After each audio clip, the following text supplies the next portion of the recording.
For your kindness. It's so kind of you. And I think there is a think there is a bunch of coworker playing their mobile phone, and I have total nothing to do about that.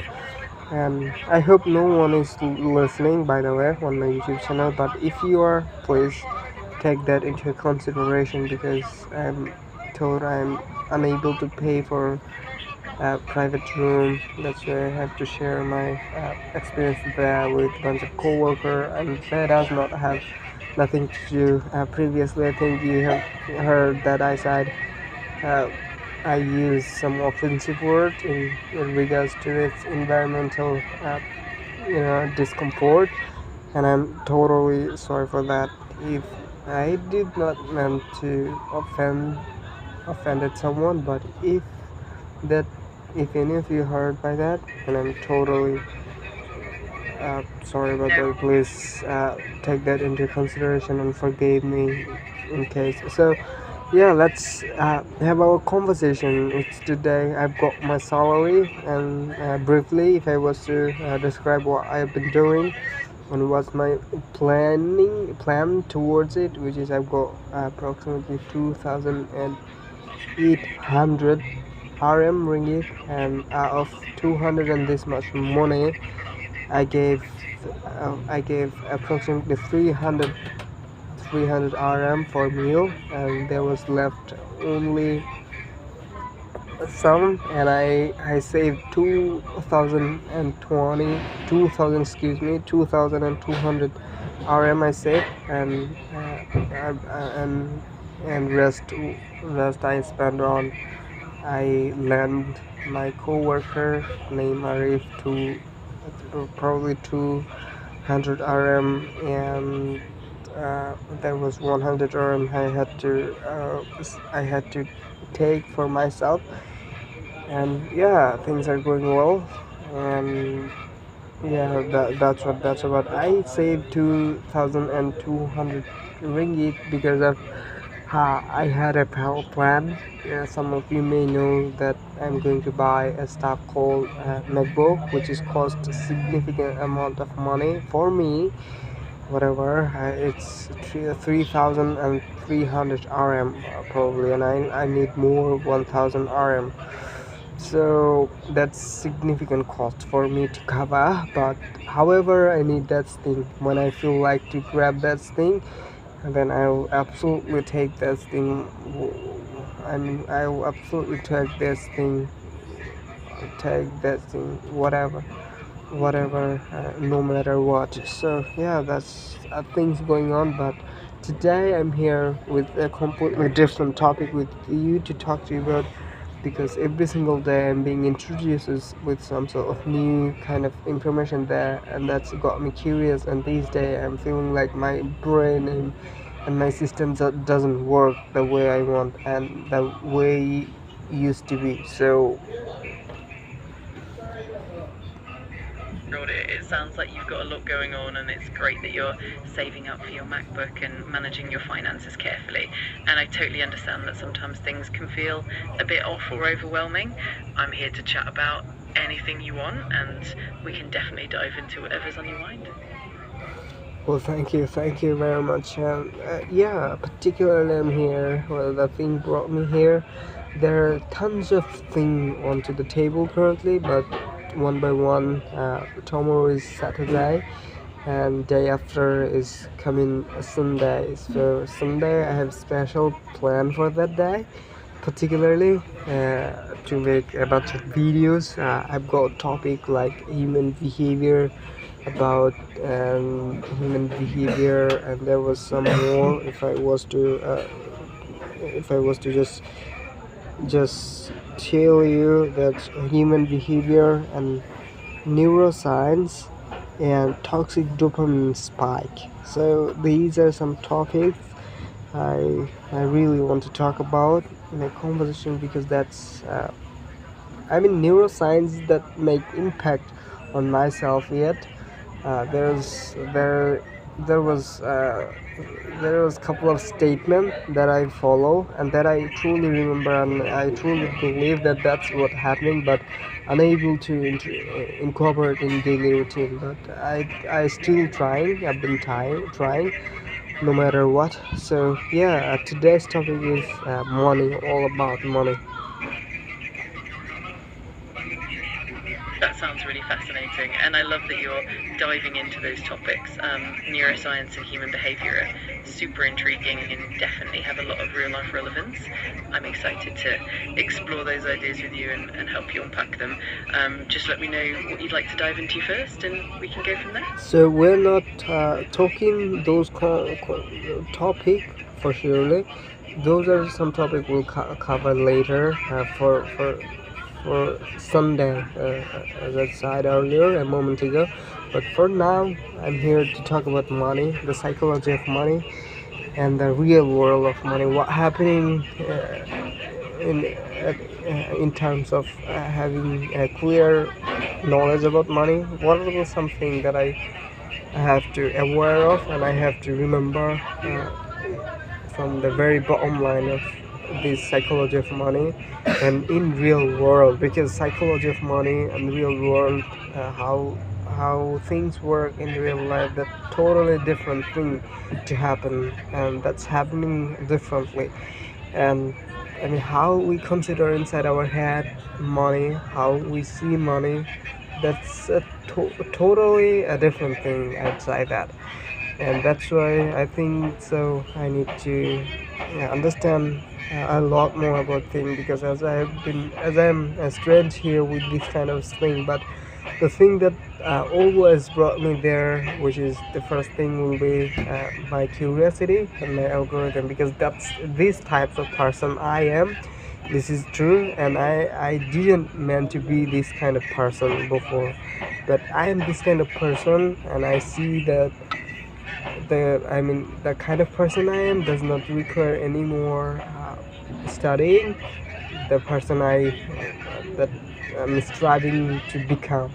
You know what I mean? So that's why I'm being a bit of self-aware, and I always look for self-improvement stuff like that.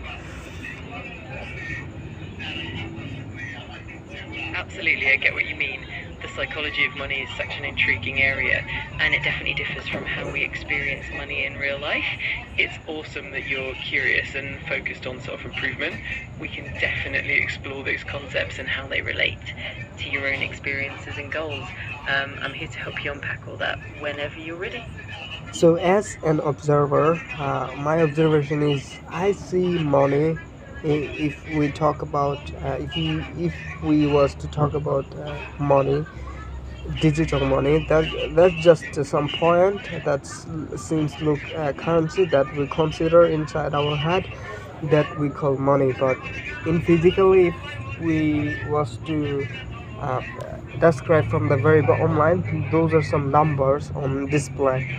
So I mean, it has value because a lot of values as like money does. It does has the same values as physical money does. So I think it has values. As much as I understand, you're not supposed to agree with that. If you have any other thoughts on it, you can share it too. But I mean, we prioritize these things. I think we value them. That's why that's become so much valuable. I'm talking about display number, not physical money. And the two types of money, first is the display, I mean virtual money, and second is physical money.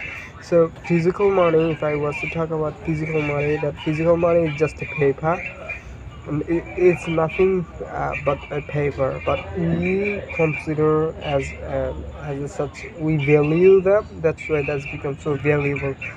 If I was to misguide or misrule these, if I was to create in law that this money is no longer considered as money, or no longer being considered, no longer will consider as money, that's useless thing, that's impossible for me. So that's why I have to understand that this is paper, nothing than paper. I mean, nothing else than paper, nothing more than paper. But we prioritize handlessly. That's become dramatically important in our life, right? So, I mean, from the very bottom line, as much as I observed, I just told you right now, and yeah, I mean, what happening in as it regards to money, what happening with digital currency, and what happening with those paper. Actually, those paper determines our uh, our reality, and those paper those paper literally creates our reality. I mean, the cause that brought me here, that improved myself a little bit, and once I improve, I'll make more money.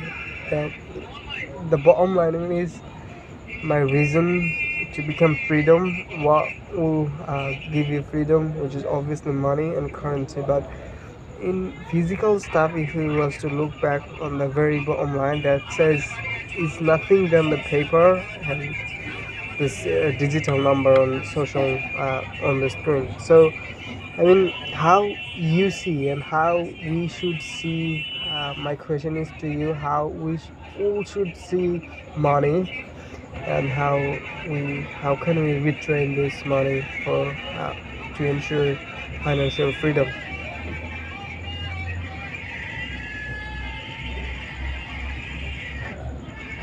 I love that perspective. Money really is a social construct, whether it's digital or physical, and its value is something we collectively agree upon. It's fascinating how our perceptions and beliefs shape how we handle money and how it impacts our lives. I think the key is to balance that awareness with practical financial habits and a healthy mindset. We can definitely explore strategies for building that financial freedom and rethinking how we view money moving forward. So at the full stop of these observation, as kind of person am I, and I mean, you've got a test of me. So what are the some very few steps and few thing I do have to know in order to having clear picture of money? Money.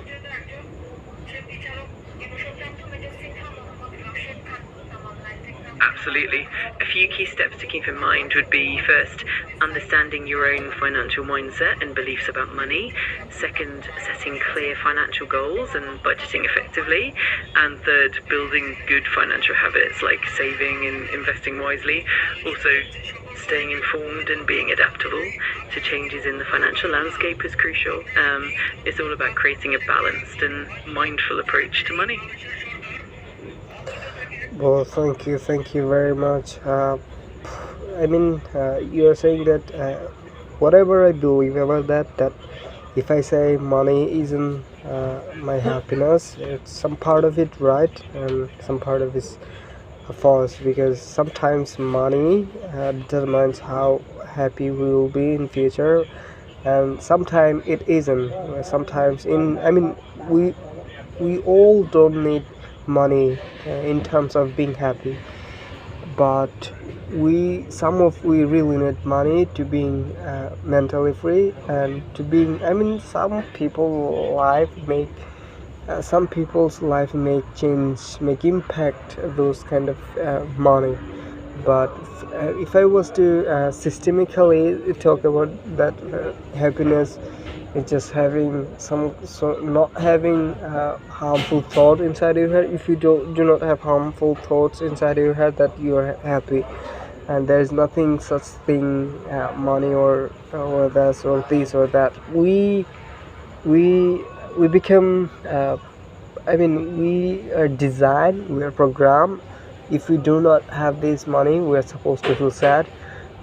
If we do feel this, and we are supposed to feel happy. That's how we became to program. So but whatever I say, if I say that money isn't that important in life, money itself would not decrease its value, because the perspective I've been seeing that matter in my life. But in reality, money is 100% important whatever physical or digital money, whatever you call it. So my question is, while keep that in mind that money is very important, and in order to earning more, while considering it isn't the only step or the stuff that bring you joy or happiness. If I don't have money, then I'll be okay with that. I'll be still happy. But while being happy, while not having that much money, what do you think that what kind of step do I have to, or what kind of psychology of money, what kind of trick of money that I should have to know before I attempt to earn more?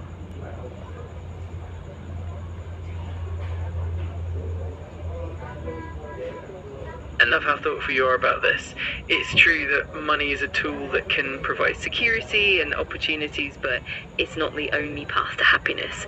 I think one key thing is developing a healthy relationship with money, where it's viewed as a means to an end rather than an end itself. Also, focusing on things like gratitude, contentment, and well-being can really help. So, in terms of practical steps, it's good to cultivate financial literacy, practice mindful spending, and keep your long-term goals in mind. Ultimately, it's about finding that balance between financial stability and personal fulfillment.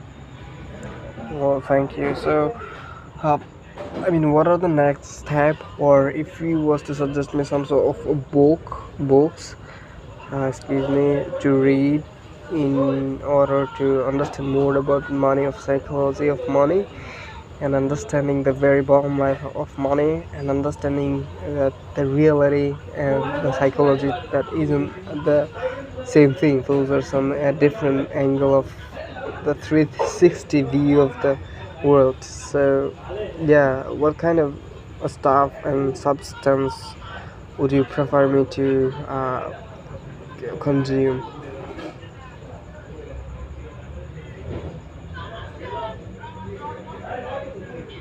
Absolutely. There are some fantastic books on the psychology of money and financial literacy. A few great recommendations would be The Psychology of Money by Morgan Housel, which dives deep into the behavioral aspects of money. Another one is Your Money or Your Life by Joe Dominguez and Vicky Robin, which focuses on transforming your relationship with money. And The Millionaire Next Door by Thomas Stanley and William Danko is also great for understanding the habits of wealthy individuals.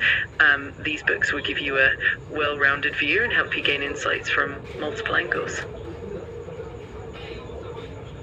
Well, luckily I have downloaded two of them, which is Psychology of Money, and there was another. Uh, I mean, I forgot that, but for sure I have that too as well. So I'll read that soon as it appeared to in line, because I don't cross the line. Like, I have a PDF file there. There are a lot of books file, and one by one following chart I read them. So they'll appear in time, and I'll read that for. But I wanna be on those book. Anything else do you prefer me to read in order to retain and gain knowledge of it?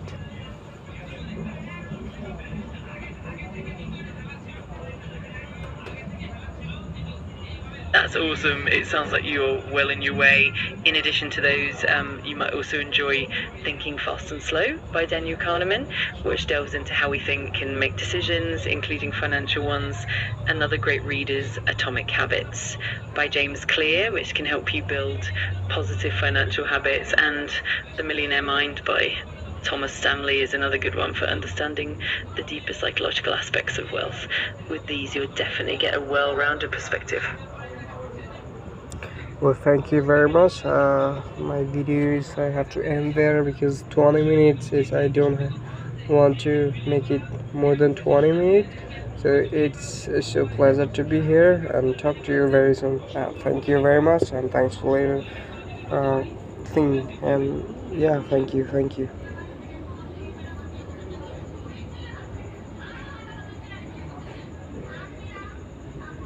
You're very welcome. It was great chatting with you, and I'm glad we could dive into these topics. Looking forward to our next conversation. Take care and talk to you soon. Well, thank you. So, how was my grammar accuracy?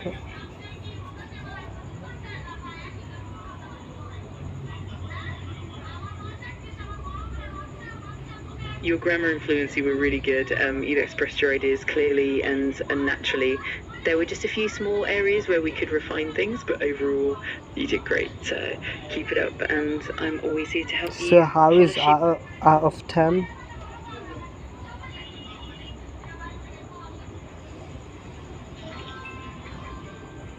You're doing really well with your timing. You kept everything concise and clear, and it felt very natural. Just keep practicing, and you'll keep getting even more comfortable. Great job. If you was to rate out of 10, how would you rate that, and how would you analyze each part of this speech?